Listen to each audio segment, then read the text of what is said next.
اور ان یہ کہ تستقسمو تم قسمت معلوم کرو، قاف سین میم سے ہے نا، تستقسمو تم قسمت کا حال معلوم کرو، بالازلام تیروں کے ذریعے سے، ازلام کے ذریعے سے، ازلام زے لام میم سے ہے، ظلم واحد ہے اور ازلام اس کی جمع ہے، اور یہ بھی حرام ہے کہ تم تیروں کے ذریعے قسمتیں معلوم کرو۔ اب اس میں آپ دیکھیے کہ جوا بھی آ جاتا ہے اور قسمت کا حال معلوم کرنا بھی۔ ایک تو ان کا خاص طریقہ مشرکانہ فالگیری کا، جس کی حرمت آ گئی۔ عربوں نے حبل کے ساتھ تیروں کا ایک تھیلا رکھا ہوتا تھا اور تیروں کے اوپر مختلف چیزیں لکھی ہوتی تھی، ہاں، نہیں، بہتر، برا وغیرہ۔ اب یہ جس کو فال نکالنی ہوتی تھی وہ حبل کی نظر لے کر آتا تھا، اور جو حبل کا بڑا پجاری ہوتا تھا اس کو نظر وغیرہ دیتا تھا، کہتا تھا میری فلاں کام کی فال نکالو، تو اب جو تیر نکل آتا تھا اس کو صحیح مان لیا جاتا تھا، یعنی اگر ہاں نکل آئے تو کر لو، نہیں نکل آئے تو مت کرو، بہتر ہے تو بھئی یہ تو بہت بہتر ہے، برا ہے تو بہت برا۔ اب دو چیزوں کی حرمت آئی، ایک ان نظروں نیازوں کی، ان انکم کی جو اس طرح کے یعنی طریقوں سے کمائی جائے، وہ انکم بھی حرام ہو گئی، اور دوسری طرف ایسے طریقے سے قسمت کا حال معلوم کرنا بھی حرام ہو گیا، فال۔ اب اس کے بعد یہ تو خاص ان کا طریقہ تھا نا، اس کے بعد عام فال کے جتنے بھی طریقے ہیں اس کے ذریعے حرام ہو گئے۔ کوئی طوطے کی فال نکالتا ہے، کوئی دیوان حافظ سے فال نکالتا ہے، کوئی قرآن سے فال نکالتا ہے، کوئی کسی سورت سے فال نکالتا ہے، کسی بھی طرح کوئی پتھر پھینک کر نکالتا ہے، جس بھی طریقے سے فال نکالتا ہے۔ فال نکالنے کا کام حرام ہے، فال نکالنے کی کمائی حرام ہے، وہاں پیسے دینا حرام ہے، لینے والے کا لینا حرام ہے، اور فال نکلوانا بھی حرام ہے۔ وہ علم جفر ہو، وہ علم رمل ہو، کچھ بھی ہو، وہ حرام ہے، کیونکہ رسول اکرم صلی اللہ علیہ وسلم نے فال لینے سے منع کیا، اور آپ صلی اللہ علیہ وسلم نے کبھی ساری زندگی کوئی فال نہیں نکالی، نہ صحابہ کو اس کا کوئی طریقہ بتایا۔ آپ صلی اللہ علیہ وسلم سے ایک مرتبہ علم جفر کے متعلق پوچھا گیا یا علم رمل کے متعلق، تو آپ صلی اللہ علیہ وسلم نے فرمایا ہاں ایک نبی تھے جو علم رمل کیا کرتے تھے، یعنی عادات کا علم، عادات کے ذریعے حساب کتاب لگاتے ہیں نا، چور کون ہے، فلاں کون ہے، تو آپ صلی اللہ علیہ وسلم نے فرمایا ایک نبی تھے جنہیں یہ علم دیا گیا تھا، مگر اب یہ علم اٹھایا جا چکا، تو اب باقی کیا ہے؟ اندازے، جھوٹ، دھوکے، کوئی حقیقت نہیں ہے ان چیزوں کی، سب بیکار باتیں۔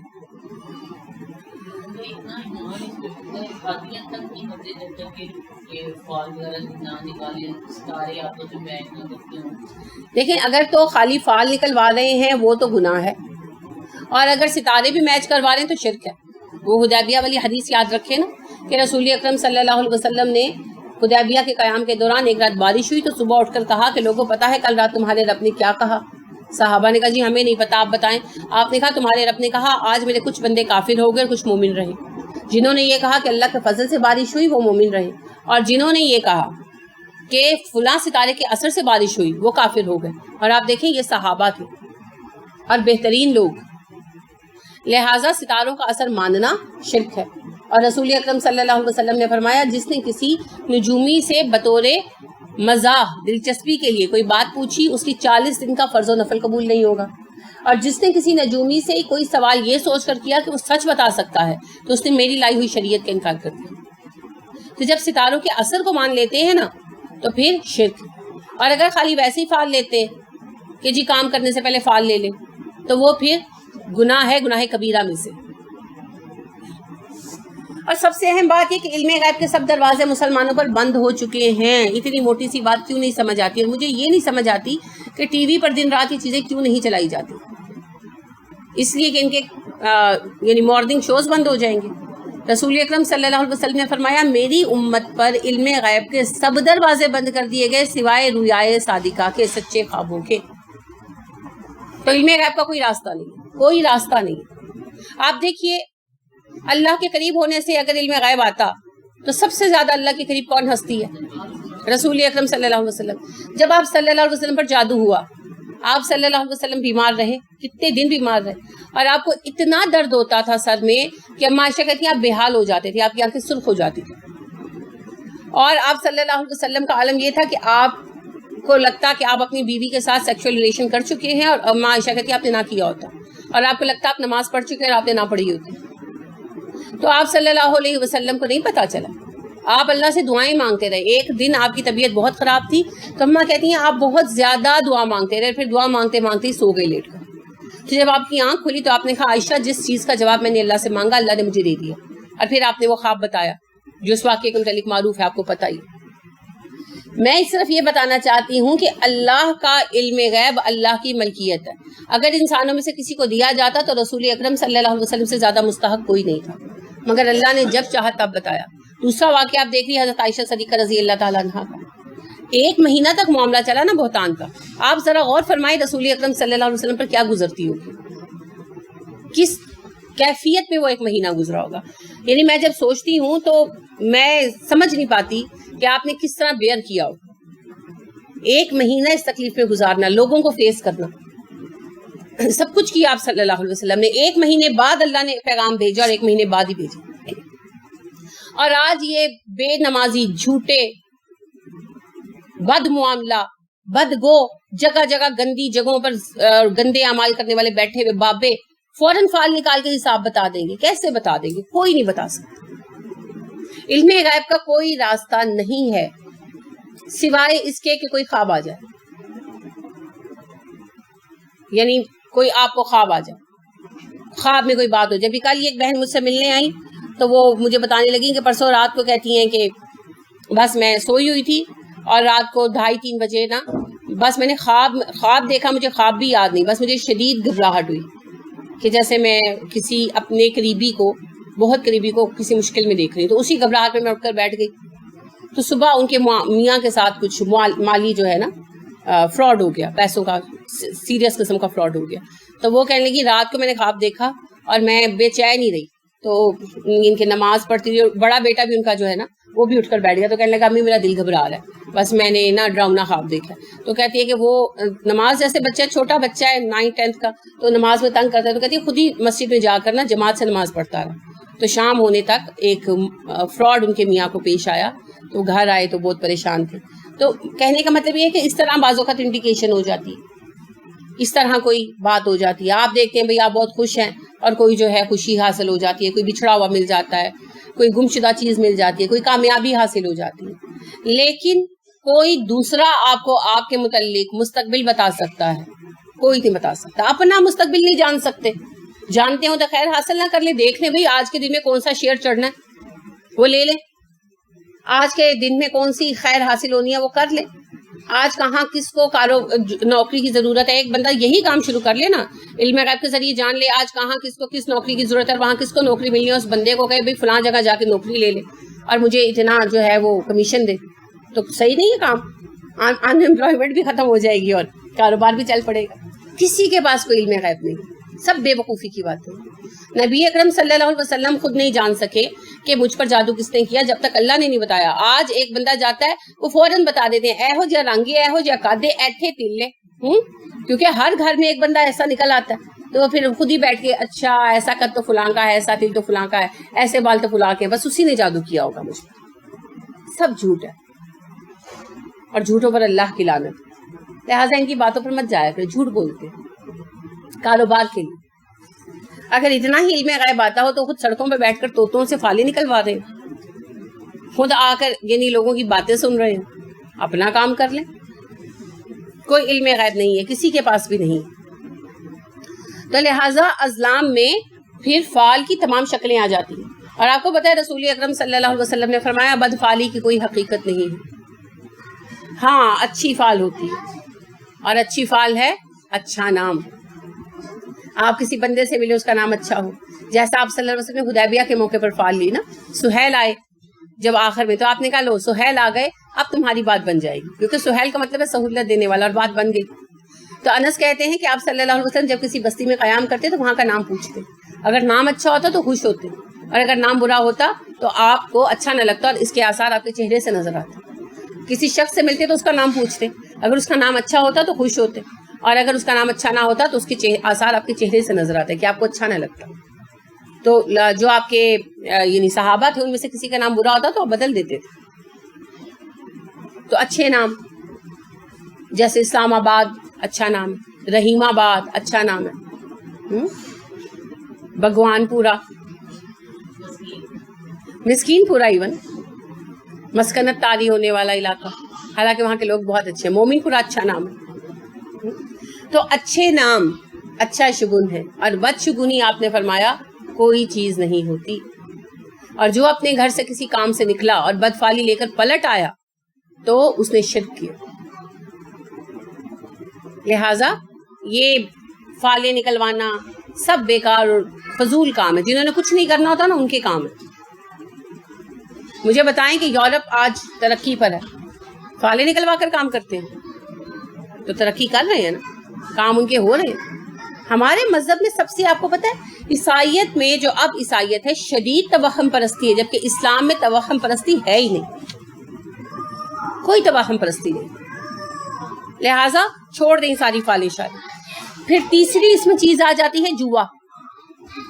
ٹھیک ہے نا, ازلام اصل میں مکسچر تھا جوے کا بھی اور فال کا بھی. انہی تیروں کے ذریعے یہ جوا بھی کھیلتے تھے. ہبل کے جو تیر تھے نا یہ جوا بھی کھیلتے تھے, شرطیں لگاتے تھے, اور زیادہ تر جوا یہ کھیلتے تھے اونٹ پر, اونٹ کے گوشت پر. پیسہ ان کے پاس نسبتاً کم تھا, اونٹ ان کا خزانہ تھا. تو اونٹ ذبح کر کے تو اس کے حصے اپنے ان کے کر کے تو پھر اس پہ شرطیں لگتی تھی کہ یعنی ایسا ہوگا یا نہیں ہوگا, جو بھی شرط لگا لی تو اس پر پھر وہ تیر نکالتے تھے.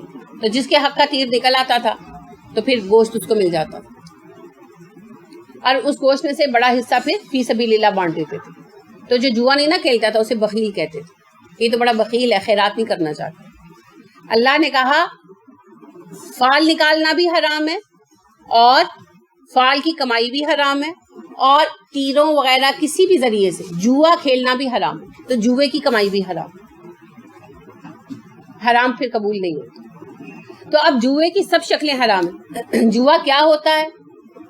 کسی ایک بندے کو باقی سارے افراد کا پیسہ دے دینا محض کسی گمان اور شرط کے اوپر, جس کی کوئی اصل واقعاتی اہمیت نہیں ہوتی.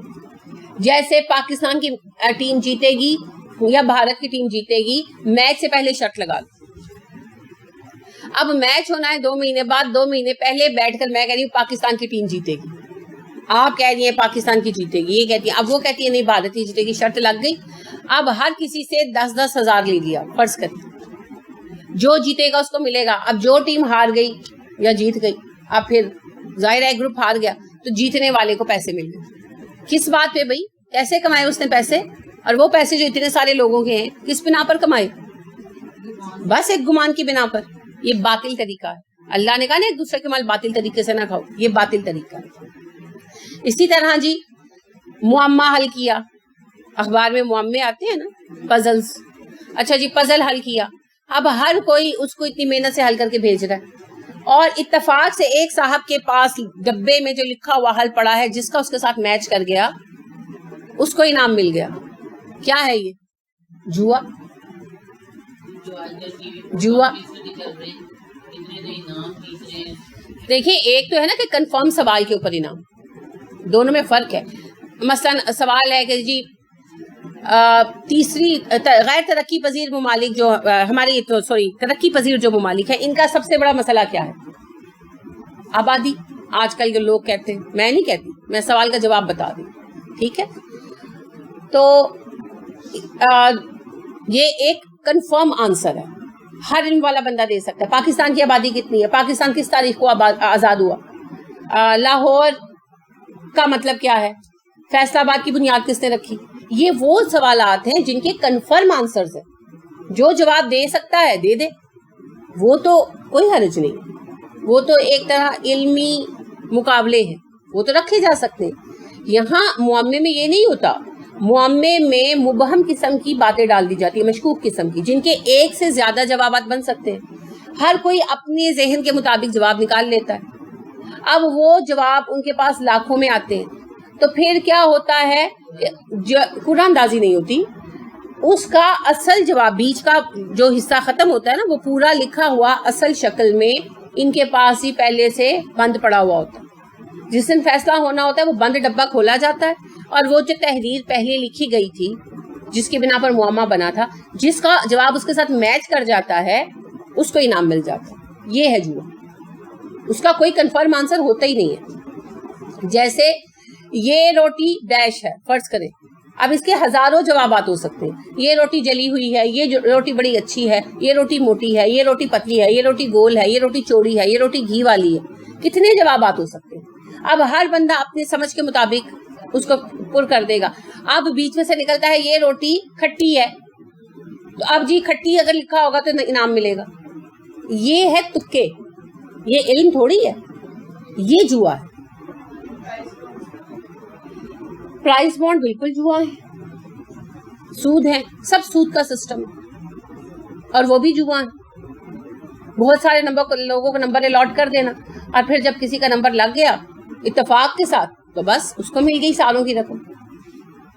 اور پھر اصل بات یاد رکھیں کہ ان سب کے پیچھے سود کا سسٹم ہے. وہ آپ سب سے پیسہ لیتے ہیں, اسے سود پہ چڑھا دیتے ہیں, اس سود میں سے ہی آپ کو بچت دے رہے ہوتے ہیں. لہٰذا سود ہے, اور سود ہے تو حرام ہے. ایک طرف جوا دوسری طرف سود. لاٹری بھی اسی میں آتی ہے. ٹھیک. قرعہ اندازی کی جائز شکل صرف ایک ہی ہے جو ہم عام قرعہ اندازی کرتے ہیں کہ برابر کے حق والے 4-5 لوگ ہوں اور ان کے درمیان فیصلہ بھی کرنا ہو. تو پھر کیا کیا جائے, تو اس کے لیے قرعہ ڈالا جا سکتا. یعنی رسول اکرم صلی اللہ علیہ وسلم جب سفر پر جاتے تو آپ کی بیویوں کا سب کا برابر کا حق تھا کہ ساتھ جائیں, تو ساریوں کو تو نہیں لے کر جا سکتے تھے, تو آپ صلی اللہ علیہ وسلم قرعہ اندازی کر لیتے, تو جس کا نام نکلتا وہ ساتھ جاتی. تو برابر کے حق میں سادی قرعہ اندازی, جیسے آپ کمیٹی ڈالتے ہیں, بعض لوگ ایسے کرتے ہیں کمیٹی ڈالتے ہیں تو ڈالنے سے جس دن شروع کرنی ہوتی ہے تو سارے ممبرس کو بلا لیتے ہیں, اور چونکہ ہر کوئی برابر کا حق ہے, حقدار ہے کمیٹی لینے کا, اور ہر ہاتھ چاہتی ہے مجھے جلدی ملے, تو پھر فیصلہ کرنے کے لیے کیا کرتے ہیں, پرچیاں ڈالتے ہیں اور نکالتے ہیں. جس کا نام نکلتا آتا ہے وہ اپنی کمیٹی لیتی جاتی. ایسے ہی نا اس کا ان کے لکھ دیتے ہیں نا نمبر کہ پہلے اس کا نکلا. یہ اس طرح کی آپ کر سکتے. یا فرض کریں کہ آپ نے بچوں سے وعدہ کیا کہ میں آپ کو تحفہ لے کر دوں گی, 3 بچوں سے وعدہ کیا, 3 بچے ہیں آپ کے, اور آپ 1 مہینے میں لے کر نہیں دے سکتے, تو آپ کہتے ہیں بچوں ایک ایک کر کے ملے گا. اب ہر بچہ کہے گا مجھے پہلے ملے, تو آپ قرعہ اندازی کر لیتے ہیں کہ اچھا بھائی تینوں پرچی اٹھاؤ, جو پہلے نمبر پر آئے گا اور دوسرے پر تیسرے پر, اسی اعتبار سے ہر کسی کو گفٹ ملے گا. اس قسم کی قرعہ اندازیاں آپ کر سکتے ہیں, یعنی لوگوں کے درمیان فیصلہ وغیرہ کرنے کے لیے. اس میں حرج نہیں ہے. اس طرح آپ ووٹنگ بھی کرا سکتے ہیں. جیسے فرض کریں کہ آپ کی کلاس میں کوئی کمپٹیشن ہے اور اس کے لیے اسٹیج سیکرٹری بنانا ہے, اور 2 اسٹوڈنٹس ایک جیسی ایبیلٹی کی ہیں, اچھا بولنے والی اور ہر طرح سے سوٹیبل. اب ہم کیا کریں گے اس میں کہ اچھا کلاس سے ووٹنگ کرا لیں کہ جس کے حق میں ووٹ زیادہ ہو گئے اسی کو ہم اسٹیج سیکرٹری بنا دیں گے. تو یہ بھی ایک قسم کی قرعہ اندازی. تو ان چیزوں کی اجازت ہے. باقی یہ والی جو شکلیں ہیں بیٹ, یہ حرام. لہٰذا ازلام کے ذریعے پھر تینوں چیزیں حرام ہوگی. فال کی انکم, جوے کی انکم, یہ سب کچھ حرام ہے. اس سے ہر 2 کمانے والوں کی انکم حرام ہو جاتی ہے. پرائز بانڈ کا جو سلسلہ چلا رہے ہیں وہ خالی پرائز بانڈ والوں کو فی سبیل اللہ انعام تھوڑی دے رہے ہیں, وہ خود اربوں خربوں کما رہے ہیں, ان کی اپنی کمائیاں بھی حرام ہیں. تو یہ پھر جائز سلسلے نہیں, ان سے اوائڈ کرنا ہوگا. الیوم, آج کے دن, یائسا, مایوس ہو گئے, یہ حمزہ سین, الذین, وہ لوگ, کفروا, جنہوں نے کفر کیا, من دینکم, تمہارے دین سے, فلا تو نہ تخشوہم, تم ان سے ڈرو, وخشونی, مجھ سے ڈرو.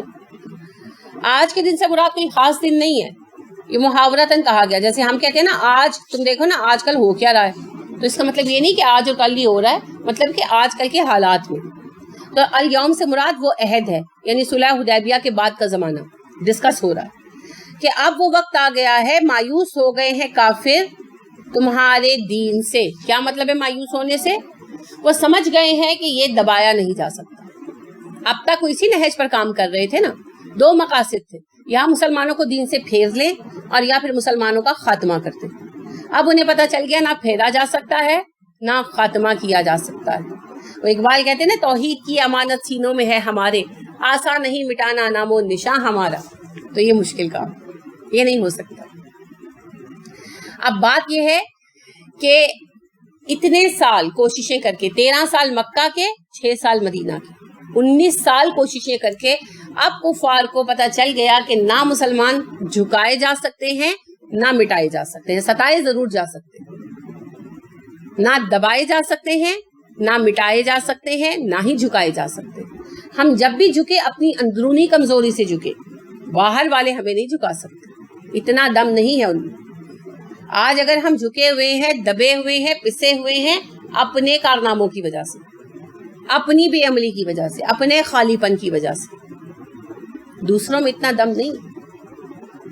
ہوا چلتی ہے نا، تیز آندیاں چلتی ہیں، تو آپ دیکھیے کہ چھوٹے موٹے پتے توڑ جاتی ہیں، درختوں کو نہیں توڑ سکتی۔ درخت جھک جاتے ہیں اور ہوا ختم ہوتی ہے، پھر اپنی جگہ پر کھڑے ہو جاتے ہیں۔ جو درخت ٹوٹتے ہیں نا وہ کمزور ہوتے ہیں، تو ہم کمزور ہیں، تبھی ہم ان آندھیوں کا سامنا نہیں کر سکتے۔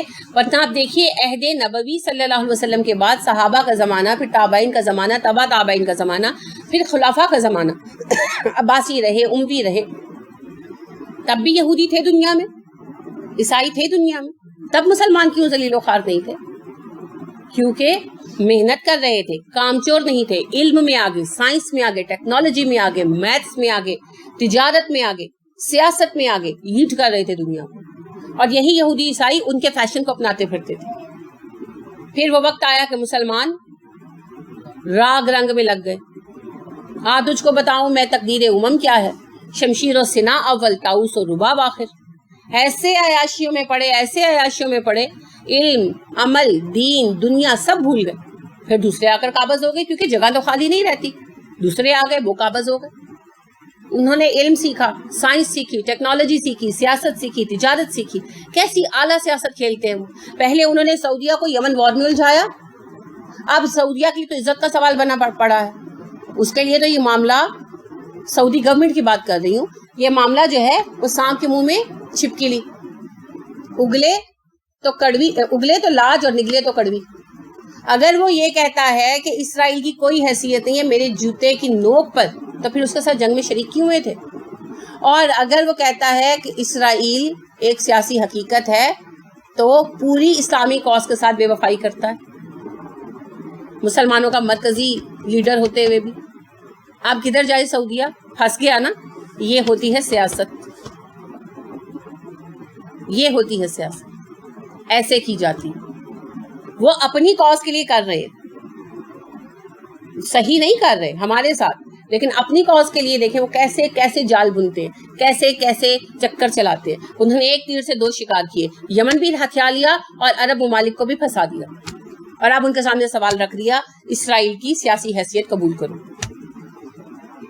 یہ سیاست، اور ہمارے سیاستدان عجیب عجیب باتیں کرتے ہیں، عجیب عجیب باتیں کرتے ہیں۔ اس دن پیشی تھی نواز شریف صاحب کی، تو وہ باہر نکلے تو وہ جو بات کر رہے تھے ان کے نیوز رپورٹرز کے ساتھ، کہتے ہیں کیا ہونا تھا، جھوٹ جھوٹ ہو گیا، سچ سچ ہو گیا، سیاست میں سیاست دان ہوئے جھوٹ تھوڑی بولوں گا۔ یعنی کہ عجیب عجیب نا بیکار باتیں کر رہے تھے، ایسی باتیں کر رہے تھے کہ سن کر الجھن ہو رہی تھی۔ کم از کم غلطی مان لو، بات ہی ختم کر لو۔ فرق ہے یہ، دیکھیں یہ ذہن کا فرق ہے۔ وہ جو کام کرتے ہیں بہترین کرتے ہیں، اور ہم ہر کام میں للو پچو، ڈنگ ٹپاؤ کام، بس آج کا کام ہو جائے، خیر ہے خیر ہے۔ وہ ہم لوگوں نے یہی طریقہ اپنایا ہوا ہے، یہی ہمارے فیلئر کی ریزن ہے۔ لہٰذا اللہ رب کریم نے اس وقت صحابہ سے کہا کہ تم لوگ دبائے نہیں جا سکے، جھکائے نہیں جا سکے، آزما کر دیکھ لیا ان لوگوں نے، لہٰذا اب انہوں نے جان لیا کہ تمہارا دین ختم نہیں ہو سکا، تمہارے دین سے مایوس ہو گئے، یعنی تمہارے دین کے ختم کر دینے سے مایوس ہو گئے، جو ان کا عزم تھا اس سے مایوس ہو گئے۔ پھر انہوں نے رستہ بدلا نا، انہوں نے سوچا یہ دین نہیں چھوڑیں گے، عمل چھوڑ دیں گے، تو انہوں نے ہمارے دین ہی پر رہتے ہوئے ہمیں بے عمل کر دیا۔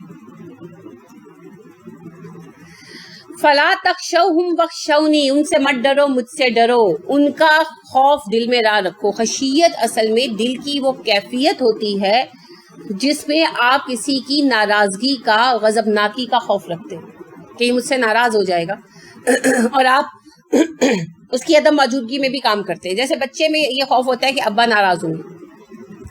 آپ کوئی کام بچہ شرارت کر رہا ہو, غلط کام کر رہا ہو, پانی سے کھیل رہا ہو, آپ منع کرتے ہیں وہ نہیں سنتا, تو آپ کہتے ہیں اچھا تمہارے ابو آئیں گے تو بتاؤں گا. تو وہ کیا کرتا ہے بچہ, وہ کام چھوڑ دیتا ہے, حالانکہ باپ موجود نہیں ہوتا. وہ باپ کی خشیت ہے دل کے اندر. کیا ہے خشیت؟ میرا باپ ناراض ہو جائے گا, غضبناک ہو. اس میں کچھ عنصر محبت کا ہوتا ہے اور کچھ جلال کا ہوتا ہے. تو اللہ نے فرمایا انسانوں سے یہ خشیت مت رکھو, یہ خشیت مجھ سے رکھو, میری ناراضگی اور میرے جلال کی فکر کرو. ٹھیک ہے. اور اس کا مطلب یہ نہیں ہے کہ غالب ہو تو میرے جلال کی فکر کرو, مغلوب ہو جائے تو ان کے جلال کی فکر کرو, یہ نہیں کہا. اللہ رب کریم نے مسلمانوں کو تب بھی جب وہ دبے ہوئے تھے یہی حکم دیا, صرف مجھ سے ڈرو. تو اللہ نے کہا غلبے کی حالت میں بھی مجھ سے ہی ڈرو, اوقات سے باہر مت ہو جانا. الیوم اکملت لکم دینکم, آج کے دن میں نے تمہارے لیے تمہارا دین پورا کر دیا. پھر آج کے دن سے مراد کوئی خاص دن نہیں ہے, بلکہ مطلب یہ ہے کہ دین مکمل ہو چکا ہے. واتممتم علیکم نعمتی, اور تم پر اپنی نعمت تمام کر دی. ورضیت لکم الاسلام دینا, اور تمہارے لیے اسلام کو بطور دین پسند کر لیا. یعنی دین کی تکمیل ہو گئی, یہ خوشخبری ہے. دین مکمل ہو گیا, اسلام بطور دین پسند کر لیا گیا. اب اسلام پر عمل کریں. اور دین مکمل ہو گیا تو تقاضا کیا ہے, اب دین کے اوپر عمل بھی پورا ہونا چاہیے. یہیں سے پھر یہ اصول بھی ڈرائیو آؤٹ ہوتا ہے کہ جب دین پورا ہو گیا تو دین میں نئے طریقے نہیں نکالے جائیں گے, کیونکہ رسول اکرم صلی اللہ علیہ وسلم نے ارشاد فرمایا نئے امور سے بچو, نئے امور بدترین چیز ہے, اور ہر نئی چیز جو دین میں پیدا کی گئی وہ گمراہی ہے. ہر گمراہی کا ٹھکانہ جہنم ہے. تو لہٰذا دین میں نئی چیزیں پیدا کرنے کا کوئی جواز نہیں. الیوم اکملت لکم دینکم کا اعلان ہو چکا. آیت کا یہ جو حصہ ہے اس کے متعلق صحیح روایات سے پتہ چلتا ہے کہ یہ حج کے موقع پر پیش اترا. آپ صلی اللہ علیہ وسلم نے جب حج کیا نا تو اس موقع پر یہ آیت نازل ہوئی. تو مفسرین میں سے بعض تو یہ مانتے ہیں کہ یہ اتنا حصہ یوم اکملت لکم دینکم والی آیت حج کے موقع پر اتری اور پہلے بیچ میں نہیں تھی, اور بعض یہ کہتے ہیں کہ یہ پہلے بھی آ چکی تھی مگر حج کے موقع پر دوبارہ اتری. تو دونوں میں سے جو بھی صورت ہو, بہرحال بعد میں بھی اتری تو یہاں اللہ کے حکم سے ہی پیسٹ کی گئی, اور اگر پہلے بھی اتر چکی تھی تو دوبارہ اس مفہوم کو واضح کرنے کے لیے حجت الوداع کے موقع پر اتری. بہرحال حج کے موقع پر جب آپ صلی اللہ علیہ وآلہ وسلم نے خطبہ حج پیش کیا تو اس وقت اللہ کی طرف سے یہ آیت الیوم اکملت لکم دینکم آپ پر اتری, اور اس طرح اعلان کیا گیا کہ دین مکمل ہو چکا ہے. ٹھیک ہے. فمن اضطر, تو جو کوئی مجبور ہو جائے, ضرر سے ہے ضاد رے, اور اضطر اس کا ایک وزن ہے. فی مخمصۃ, خے میم صاد اس کے روٹ ہے, نیا لفظ ہے. آپ دیکھ رہے ہیں مائدہ میں آپ کے سامنے کئی نئے لفظ آ رہے ہیں. خے میم صاد, اسی سے مخمصہ بھوک بنتا ہے.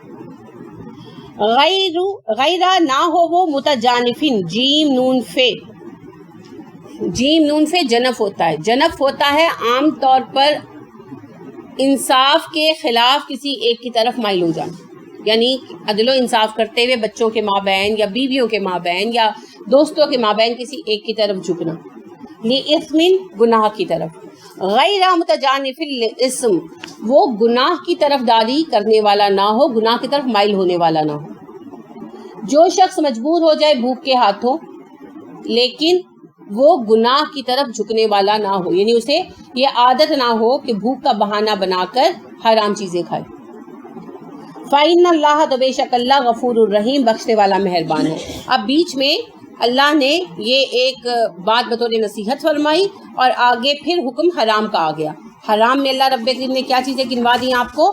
مردار, خون, خنزیر کا گوشت, اللہ کے سوا غیر اللہ کا چڑھاوا یا اس کے نام پر دی گئی کوئی چیز, گلا گھٹ کر مرنے والا جانور, چوٹ کھا کر مرنے والا جانور, بلندی سے گر کر مرنے والا جانور, ٹکر کھا کر مرنے والا جانور, درندوں کا شکار ہو جانے والا جانور, سوائے اس کے کہ زندہ حالت میں ملے اور ہم اسے خود ذبح کر لیں.